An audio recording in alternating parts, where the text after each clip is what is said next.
سلامونه ګرانو کتونکو، زه یم زرمشه خان. تاسو ګورئ زرمشه خان یوټیوب چینل. نن ویډیو چې دا زما د هغه پلارانو دپاره ده. زه وایم چې په دې دنیا کې هر پلار له پکار ده چې خپل لور ته دا یو څو خبرې خامخا وښیي ورته.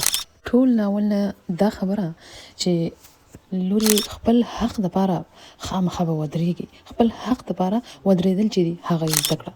دویم، خپل ځان سره بې شرطه محبت کول زده کړه.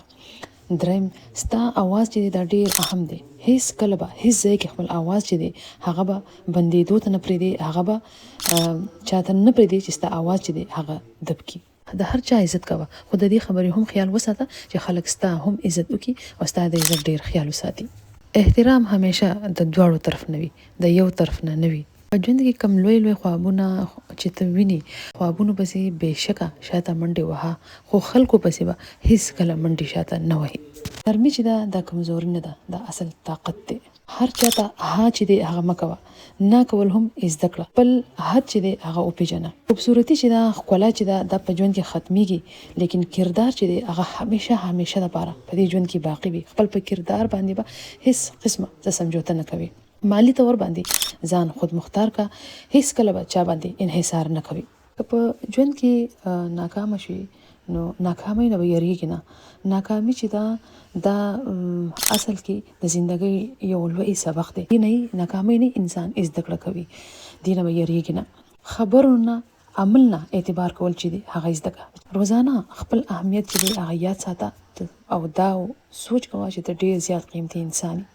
ذهانت همیشه ډیر ښکلی وي، خو هغې ښکلا چې ده هغه نکار کا. ژوند کې دوستي چې ده هغه ډیر احتیاط سره کوي. څنګه چې ته یې حق شنې ته خلک ملاویږي. ژوند کې به همیشه رښتیا وایي، که ډیر مشکل وخت در باندې هم وي، خو بیا به هم دروغ نه کار نه اخلي. همت چې دی هغه به هیڅ کله نه بایلي. ټول نه زیات خپل د ذهني سکون به حفاظت کوي، ځکه دا ټول نه زیات قیمتي دی. کله چې انسان ذهني سکون کې وي نو الله هغه په ژوند کې مخې ته تللی شي، هغه خپل ځان حفاظت کولی شي او هغه خپل چارچاپېره رشتې چې کومې د هغه حفاظت کولی شي. نو ذهني سکون به ډېر زیات خیال ساتي. وایي اتلسمه خبره دا ده، وایي محنت چې دی هغه همیشه ټیلنټ نه مخکې ځي. نو مسلسل به محنت کوي. د عزت مطالبه کوه، خپله هم نور خلکو ته عزت چې دی ورکوه. فخر کوه، خو هیڅ کله په ژوند کې غرور چې دی هغه به نه کوي. دا یو څو خبرې وي، داسې خو ژوند کې ډېرې زیاتې خبرې دي، خو ما یو 20 خبرې چې دي هغه مې تاسو سره شریکې کړي چې هغه هر پلار له پکار ده چې خپل لور ته وښیي. دا خبرې چې دي په دې باندې عمل وکړه، ژوند به دې بیا ډېر ښایسته وي. امید لرم چې ویډیو به ستاسو خوښه شوي.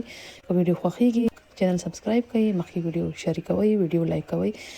بیا هم که ستاسو څه قسم سوال وي ما نه کمنټ سیکشن کې تپوس کوئ، زه به تاسو ته جواب ورکوم. خپل ځان ډېر خیال ساتئ، ما په دعاګانو کې یاد ساتئ. الله په امان.